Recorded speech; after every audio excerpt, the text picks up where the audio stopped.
इन नौजवानों ने हमें याद दिलाया है कि प्रजा बनकर जीना और एक बहादुर नागरिक बनकर जीना दोनों में क्या फर्क है।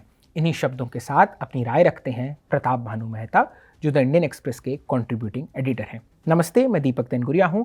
आप वैचारिकी देख रहे हैं, जहां हम अंग्रेजी में छपे हमारे विद्वानों की राय आपको सहज हिंदुस्तानी जबान में प्रस्तुत करते हैं। अब बात प्रताप भानु मेहता के इस लेख की। मेहता कहते हैं, ये वो पीढ़ी है जिसे उसके बड़ों ने बुरी तरह नाकाम किया। उन्होंने इस पीढ़ी को विरासत में क्या दिया? सत्तावाद, सांप्रदायिकता, एक चरमराता शिक्षा तंत्र, एक ऐसा प्रशासन जहां किसी की कोई जवाबदेही नहीं और एक दम घोंटने वाला डर का माहौल। पर इस पीढ़ी ने तय किया कि वो अपना भविष्य अपने हाथों में लेगी और इन्होंने सत्ता के पूरे नशे में चूर एक सरकार और प्रधानमंत्री नरेंद्र मोदी को हकीकत से कटा हुआ, छोटा और हास्यास्पद साबित कर दिया। सिर्फ धर्मेंद्र प्रधान के इस्तीफे से कोई बड़ा बदलाव नहीं आ जाएगा, पर हिंदुस्तान के नौजवानों ने दिखा दिया है कि ये सरकार भी कमजोर पड़ सकती है। शिक्षा में इंसाफ और गुणवत्ता का मुद्दा किसी एक पार्टी का नहीं है, ये बीजेपी के समर्थकों तक को परेशान करता है। समाजवादी पार्टी से लेकर कांग्रेस तक विपक्षी दलों ने इस बार एक सही काम किया। उन्होंने आंदोलन की अगुवाई करने के बजाय उसके पीछे चलना कबूल किया। सब शामिल हुए, भले ही कभी कभी हिचकिचाते हुए। चंद्रशेखर जैसे नेताओं और दूसरे संगठनों ने जमीन पर और लोग जुटाए। कॉकरोच जनता पार्टी और अभिजीत दीपके ने इंस्टाग्राम पर सरकार को मात दे दी। नौजवानों का ये जोश, उनकी रचनात्मकता और मजाक उड़ाने की उनकी ताकत धीरे धीरे सेलिब्रिटीज और आम माता पिता की आवाज़ें भी बाहर खींचने लगी। यही वो आवाज़ें थी जिन्हें एक दशक से दबा दिया गया था, या जो अवसर खुद भी इस चुप्पी में शामिल रही थी अक्सर ये आवाज़ें। और यूं एक आंदोलन ने जन्म लिया।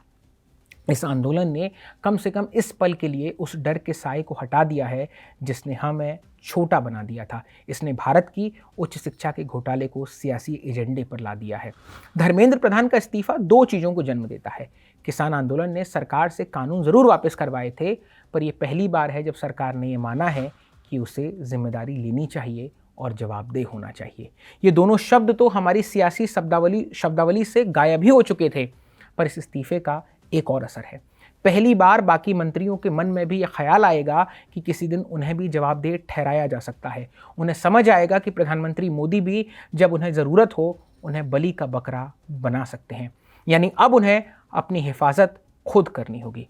प्रधान का कसूर ये नहीं था कि वो नाकाम रहे, उन्होंने तो ये सब कुछ किया जो प्रधानमंत्री चाहते थे। आरएसएस का हिंदुस्तान की उच्च शिक्षा पर पूरा कब्जा। उन्होंने शिक्षा को विचारधारा और औसत दर्जे की सोच के आगे झुका दिया। उन्होंने उच्च शिक्षा को और ज़्यादा एक जगह सिमटा दिया और परीक्षाओं की एक भ्रष्ट व्यवस्था को बढ़ावा दिया। सरकार ने जीडीपी के अनुपात में शिक्षा का बजट घटाया। सच है ये कि उच्च शिक्षा के मामले में भारत की कोई भी सरकार अच्छा नहीं कर पाई है। सरकार प्रधान के साथ इतने लंबे समय तक इसलिए टिकी रही क्योंकि वो उसी पैमाने पर कामयाब हो रहे थे जिस पैमाने पर सरकार उन्हें कामयाब देखना चाहती थी। अब हर दूसरे मंत्री को ये सोचना चाहिए कि क्या आरएसएस की विचारधारा वाले पैमाने पर खरा उतरना भविष्य में उनकी हिफाजत कर पाएगा। इसके सियासी नतीजे उलझे हुए होंगे। ये सरकार अब अपनी बेलगाम ताकत कभी वापस हासिल नहीं कर पाएगी।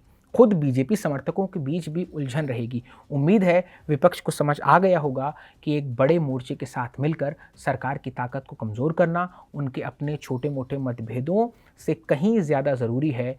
अब ये देखना दिलचस्प होगा कि क्या सरकार के सहयोगी दल बीजेपी के बड़े कानूनी एजेंडे का साथ देने में और ज़्यादा हिचकिचाते हैं।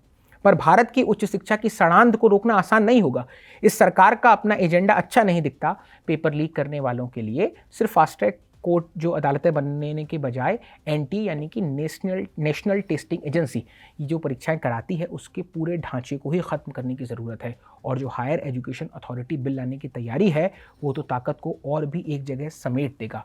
शिक्षा में नीति उन्हीं लोगों से बनती है जो उसे चलाते हैं, और ये कल्पना करना मुश्किल है कि ये सरकार एक काबिल, स्वतंत्र और सशक्त टीम भी खड़ी कर पाएगी। एक बात बार बार कहना ज़रूरी है, इस सरकार के लिए बेइज्जती और सत्ता खो देने का खतरा ज़िंदगी और मौत का सवाल है। हो सकता है कि वो इस पल के लिए पीछे हट गई हो, पर यह लगभग तय है कि वो और ज़्यादा जोश के साथ लौटेगी और दमन को और बढ़ाएगी, भले ही चुपके चुपके।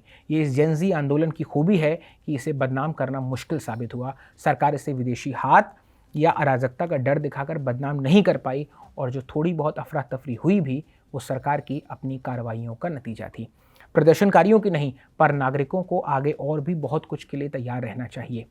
प्रदर्शन पर और रोक लगाने के आदेश, लोगों और संस्थाओं को चुन चुनकर परेशान करना और उमर खालिद जैसे छात्रों को जेल में डाले रखना। उमर खालिद की लंबी कैद आज भी इस बात की एक कड़ी याद दिलाती है कि शिक्षा को लेकर इस सरकार की सोच के केंद्र में सांप्रदायिकता और तानाशाही ही है। एक लिहाज से यह आंदोलन एक बड़ी नाकामी को भी उजागर करता है। आज नीति पर राय देने या जवाबदेही मांगने का कोई संस्थागत रास्ता बचा ही नहीं है। सड़क ही हमारा इकलौता रास्ता है। इन छात्रों ने हमें याद दिलाया कि प्रजा बनकर नहीं, बल्कि एक बहादुर नागरिक बनकर जीने का मतलब क्या होता है। पर सिर्फ नागरिक होना काफ़ी नहीं, हमें अपने अपने पेशे की नैतिकता को भी वापस पाना होगा। मुख्य न्यायाधीशों को संविधान की गरिमा बनाए रखनी होगी, तिलचट्टे नहीं ढूंढने होंगे। शिक्षाविदों को, जिन्होंने बहुत लंबे समय से अपना फर्ज छोड़ रखा है, यूनिवर्सिटी को फिर से अपने हाथ में लेना होगा। और नेताओं को समर्पण की मांग करने के बजाय जनता के प्रति जवाबदेह होने का अपना फर्ज दोबारा समझना होगा, वरना भारत एक भयानक चक्र में फंसा रहेगा। दमन का जवाब विरोध से मिलेगा और तानाशाही के बीच असाधारण हिम्मत के कुछ लम्हे जरूर आएंगे, पर तानाशाही फिर भी बनी रहेगी। ये प्रताप भानु मेहता के विचार थे सीजेपी प्रोटेस्ट और उसके बाद हुई घटनाओं पर। आप इनसे सहमत हैं, असहमत हैं, आपकी कुछ मुख्तलिफ राय है, कमेंट बॉक्स में ज़रूर बताएं। देखते रहिए इंडियन एक्सप्रेस हिंदी।